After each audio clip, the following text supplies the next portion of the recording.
Good. Hi, this is Troy from Full-Gamut Defense Arts, and I have Luke with me. He's going to sort of be a model for me. But first I wanted to say a little bit. This video is going to be for my documenting of the Kamishin Ryu Karate style. I've already put out some katas, but I want to actually put out all of the requirements for each belt. So for this video, this will be for the Ku Kyu or 9th Kyu requirements. In fact, I even brought my old book along. I've had this since, what did I say earlier? 1983, okay, when I started training in Kamishin Ryu. So, getting to the requirements, I don't really need this for that, but I'm going to read it anyway. So, karate, as it's written, Ku Kyu, white belt with 1 purple bar, or white with 1 yellow bar. At this point, that did change. Karate basics in kata Kihon Shodan, 5 main pressure points. I now refer to them as vital points, and their use in self-defense. And that was all of the requirements for the 9th Kyu. So, I've already done Kihon Shodan on film. But we might show, I'll do it. I won't make you do it. But I need a model for the 5 vital points. So, we'll just get right into them. So the first is the eyes, okay? Vital point, right? There's always the ones on the front, and there's an opposite on the back. So let's actually get here. I'm just going to have you sideways, okay? So eyes and the base of the skull. That would be the first one. Second is sternoclavicular notch here, okay? We'll illustrate that in a minute. And the base of the cervical spine. So you have this little lump that sticks out on the back, right at the base of the neck.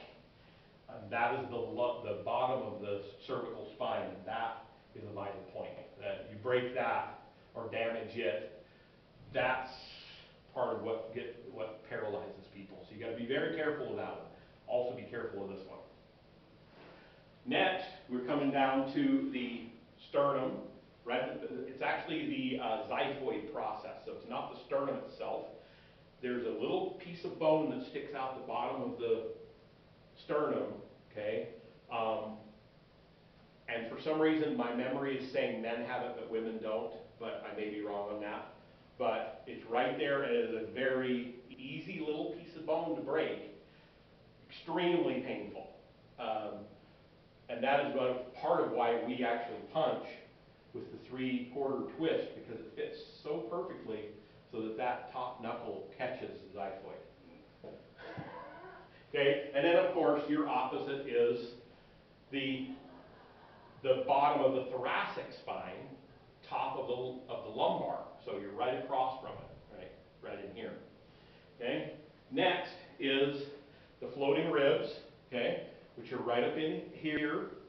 They're actually not as high as people think. They're right in here. They just kind of come around, and they start that bit of cartilage that is right at the end, connecting all of the ribs together all the way around in this arc. But all those floating ribs, if you break one of those, it can, not necessarily will, but can puncture the diaphragm. So it's that could be life-threatening, obviously. Of course, there's always liver shots and stuff, but for these, that's floating ribs. And the kidneys, okay? Kidneys are actually higher than people think. The ribs are end right in here, okay? Right in here. And the kidneys stick out just a little bit right below the ribs. So a kidney shot right in there, that can cause a lot of damage. That can be a lifelong problem. Okay, and then finally the groin and the tailbone. Okay, tailbone sticks down from the sacrum just a little bit. It's a little spur of bone. Well, spur isn't quite the right term, but it sticks down. It's about finger large. Sticks down and it kind of curls in slightly. And that, if anybody's ever broken their tailbone, that is a long, long, long recovery from that. Just falling on it hurts quite a bit. Yeah, and if you break it, you're not sitting for months and months. So, but anyway, those are the 5 vital points that we were required to learn for our 9th Q in Kamishin Ryu. And then, of course, as I mentioned, the Kihon Shodan kata, which, as I said, I've already put on film, but I'm going to do it again because the film only shows it from a front corner. So I'm going to do it sideways. Okay? So you can step off camera. Okay? And as a side note, we do normally wear gis if we're in a dojo, but this particular group, we're training outside year-round, so we train in our street clothes, in case anybody was wondering. So, all right, I'm going to do this slow. Am I still on camera there? Okay. So, stepping out with the right, Kihon Shodan.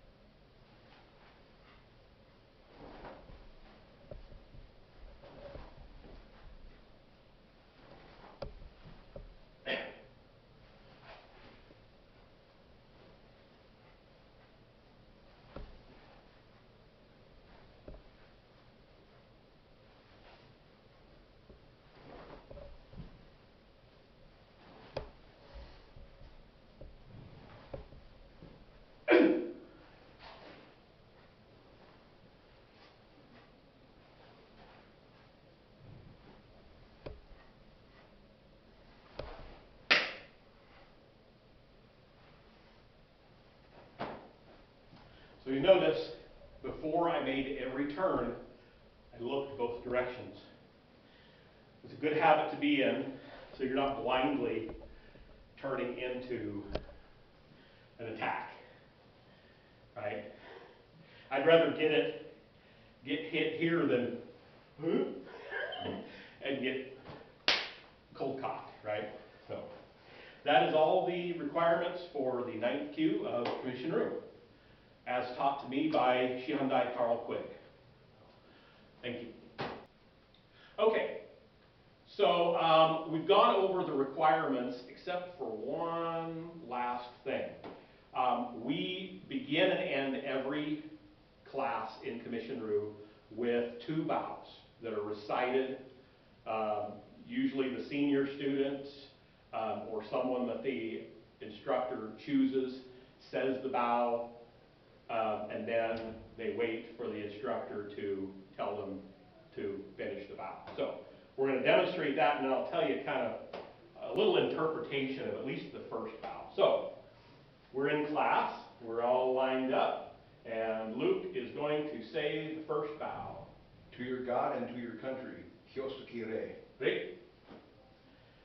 And then the second bow. To my sensei and to my fellow karateka, Kyosukire. Great. Okay. So I think the second bow is fairly self-explanatory. You're paying respect to your instructor, your fellow students. The one that people have a hang-up on over is the first bow.